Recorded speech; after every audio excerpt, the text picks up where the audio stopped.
भाग मीनाक्षी भाग, भाग मीनाक्षी भाग, भाग मीनाक्षी भाग। कैसे भाग रही थी एशियन बोल्ट की तरह। उन्होंने रुके जवाब भी तो दिया था। कोई जवाब नहीं दिया। सुनो क्या कार्रवाई हो रही है। ये साधु संतों ने धर्म के हिसाब से नैतिकता के आधार पर ब्रजभूषण शरण सिंह से साफ साफ मना कर दी। और ये ब्रजभूषण शरण सिंह की जो साधु संतों के द्वारा रैली बुलाई जाने की बात थी, ये टाइम फिक्स हो गई।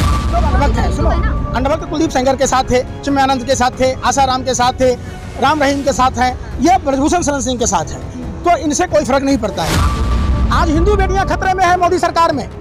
अगर यही पाकिस्तान की हिंदू बेटी होती, भाजपा आरएसएस के लोग सड़कों पर नाक दर रहे होते।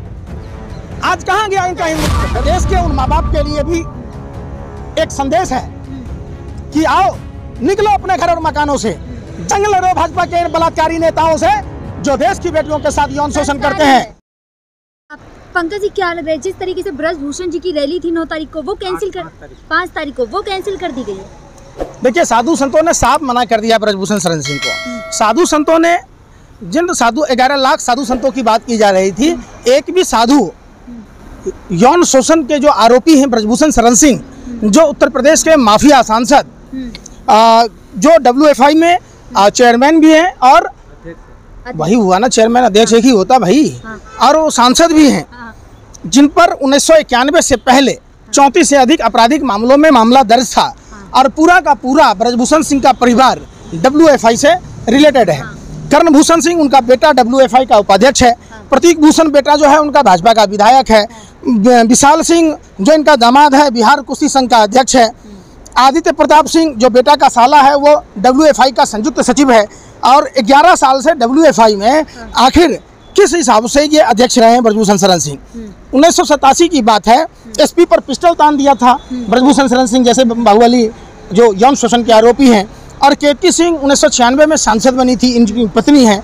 और मई 2019 में बहन मायावती जी जो दलित समाज की एक आइकॉन के तौर पर हैं, उनकी आइडियोलॉजी को पूरा भारत मानता है, उनको गुंडी कहा था, फिर भी इन पर आप ढूंढ रहे। और ये भारत का जो मेडल है जो जिन्होंने जीत के लाया ओलंपिक में, उस मेडल का अपमान किया, उसकी कीमत 15 से 20 रुपए आका, ये राष्ट्रद्रोह का मामला बनता है। सिर्फ यौन शोषण का ही मामला नहीं बनता है, अब तो राष्ट्रद्रोह का भी मामला बनता है। आप कह रहे साधु संत साथ नहीं देंगे, लेकिन जो रैली उनकी कैंसिल हुई उसका कारण बताया जा रहा है सुरक्षा।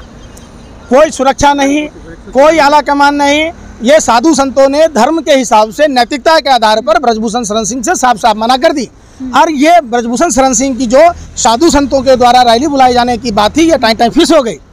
और ये लोग क्या करते, पूरी भाजपा का एक ही सूत्र है, ऐसा ऊंचा फेंकिए पकड़ सके ना कोई। अब पकड़न की जो कोशिश करे उसको देशद्रोही घोषित कर दे, ये एक ही काम करते हैं। पूरा देश देख लिया कि इनके बातों में कुछ भी नहीं है। जिस तरीके से पहलवान बेटियों का और उनके साथ देने वाले लोगों का जिस तरीके से भारतीय जनता पार्टी बदनाम कर रही थी, पूरा देश के बेटियों के साथ है। इसका उदाहरण 5 तारीख की इनकी रैली का कैंसिल होना इस बात का ब्रजभूषण शरण सिंह के मुंह पर करारा तमाचा है। लेकिन आप बोले साधु संत ने मना कर दिया, लेकिन उन्होंने तो खुद फेसबुक पोस्ट लिख के बोला कि मैं जांच चल रही इसलिए मैं रोक रहा हूँ। कुछ ना तो अनाउंस क्यों किया, जांच ना चल रहा था उस समय। चले नावे तांगन टेरा, लोमड़ी जो है अंगूर को नहीं पाया तो कहता खट्टा है।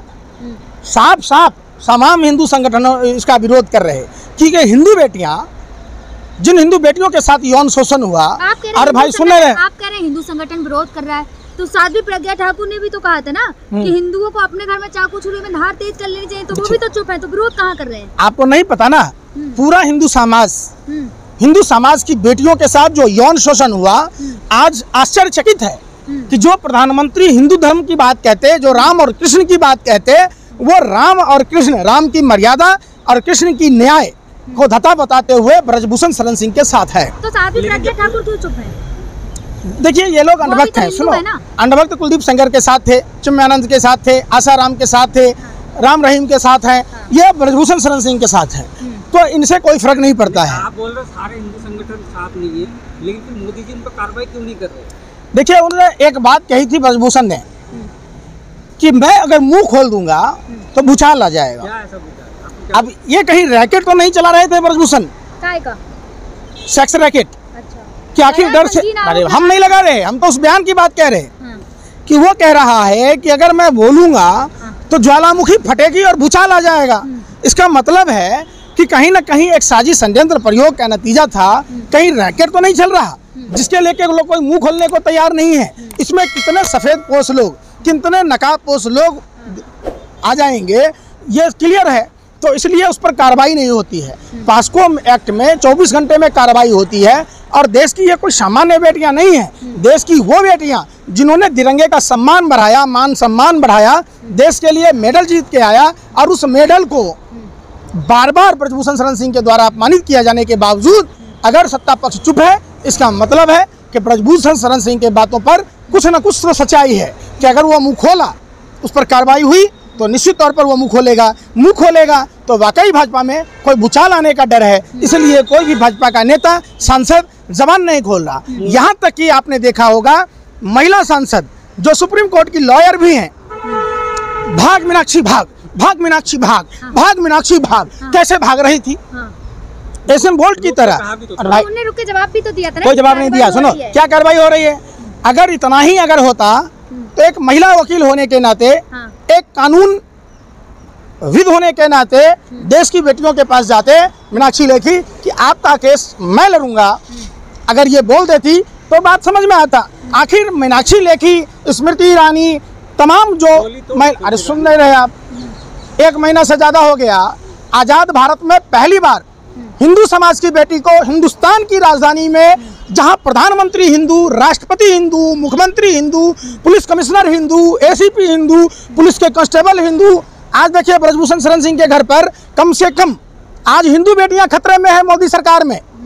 अगर यही पाकिस्तान की हिंदू बेटी होती, भाजपा आरएसएस के लोग सड़कों पर नाक दर रहे होते। आज कहाँ गया इनका हिंदू? फिर वो बात है ना, हिंदू खतरे में ही है। हाँ तो खतरे में है ना, तब हिंदू प्रधानमंत्री, हिंदू राष्ट्रपति के रहते हिंदू बेटियां खतरे में है और उस हिंदू बेटियों का न्याय की गुहार लगा रही है। उनके लिए एफआईआर तक दर्ज नहीं कराया गया और उल्टा उनको मार के, पीट के, तिरंगों के साथ जबरदस्ती बाल पकड़ के घसीटा गया। ये अपमान नहीं सहेगा हिंदुस्तान। तो क्या करने वाले हैं 9 तारीख को किसान? अब देखिए, सिर्फ किसानों की बात ना है, ये पूरे देश के उन माँ बाप के लिए भी एक संदेश है कि आओ निकलो अपने घर और मकानों से, जंग लड़ो भाजपा के बलात्कारी नेताओं से जो देश की बेटियों के साथ यौन शोषण करते हैं। फिर वही बात, संस्कारी तो आरएसएस की कार्यशाला में 4 पीढ़ियां जिनकी प्रदीप करूलकर की थी, वो प्रदीप करूलकर हिंदुस्तान की खुफिया जानकारी पाकिस्तान को दे रहा था। आपने देखा होगा जिस पे फंस गया था। अरे सुन ही नहीं रहे, शर्मा गैलेंट्री अवार्ड से नवाजा गया था और वो भारत की खुफिया जानकारी पाकिस्तान को दे रहा था। आपने देखा होगा ध्रुव सक्सेना, कैलाश विजयवर्गीय का राइट हैंड, जिसने एटीएस लगाकर, आप टावर लगाकर किस तरीके से भारत की खुफिया जानकारी पाकिस्तान को दे रहा था। आरएसएस मतलब देशद्रोहियों का सबसे बड़ा संगठन। अरे भाई सुन रहे, संगठन है। अगर ये राष्ट्रवादी होते तो देश की आज़ादी की लड़ाई में गोरे अंग्रेजों के खिलाफ होते, ये गोरे अंग्रेजों के साथ थे। तो परिस्थितियां कुछ और होती क्या परिस्थितियां आती है? देश की आज़ादी की लड़ाई लड़ी जा रही थी और उस समय ये राष्ट्र विरोधी लोग, रॉयल सीक्रेट सर्विस वाले, देश विरोधी ताकतें बनी हुई थी जिनको देश के सुरक्षा के लिए, देश की आज़ादी के लिए लड़ना था। आज वो देश को असुरक्षा दे रहे। तो आपको साफ साफ समझ में आएगा कि ये लोगों का देश से कोई लेना देना नहीं है, इनका फर्जी राष्ट्रवाद है। लेकिन 9 तारीख को क्या अल्टीमेटम दिया किसानों ने कि 9 तारीख तक अरेस्ट होना चाहिए, उसके बाद क्या करेंगे? देखिए, निश्चित तौर पर पूरा देश इस बात को लेके अफसोस जाहिर कर रहा है कि जो प्रधानमंत्री बहुत हुआ महिलाओं पर अत्याचार, अब की बार भाजपा सरकार का नारा दे रहे थे, वो सरकार देश की बेटियों का, देश के लोगों का न ही मोदी सरकार पर भरोसा है, न ही मोदी सरकार के तंत्र पर भरोसा है।